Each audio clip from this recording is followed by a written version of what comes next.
की जा रही है, लेकिन ब्लैक राइस की स्थिति बद से बदतर होती जा रही है। गलत बात आप कर रहे हैं। आज भी डंप पड़ा देखिए, हुआ है। हर चीज़ की कीमत एक आधार पर हो सकती है।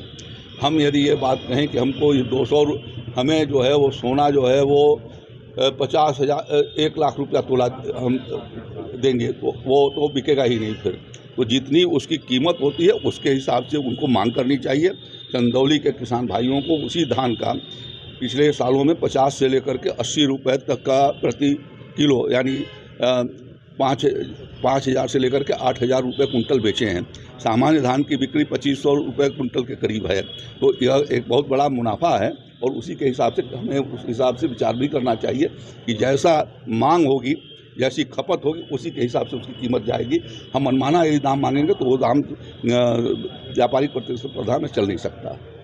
एनडीए का मुकाबला करने के लिए इंडिया गठबंधन जो है बना था, लेकिन इस समय देखा जा रहा है जो प्रमुख पार्टी है कांग्रेस और समाजवादी पार्टी वो आमने सामने दिखती है। तो क्या तो अब इसी से आप अनुमान लगा सकते हैं कि एनडीए क्या है। ये तो घमासान करने वाले लोग भारतीय जनता पार्टी को और प्रधानमंत्री नरेंद्र मोदी को रोकने के लिए कुछ क्षणों के लिए इकट्ठा हुए और फिर अब उन्होंने अपना स्वरूप दिखाना शुरू कर दिया है। और हम तो उन्हें 1977 से देख रहे हैं, जब वो जनता पार्टी की सरकार में आए थे। जनता पार्टी के साथ जब आए तो उस समय भी आने के थोड़े दिन के बाद उन्होंने लत्तम पैजार करना शुरू कर दिया, जिसकी वजह से जनता पार्टी विघटित हुई।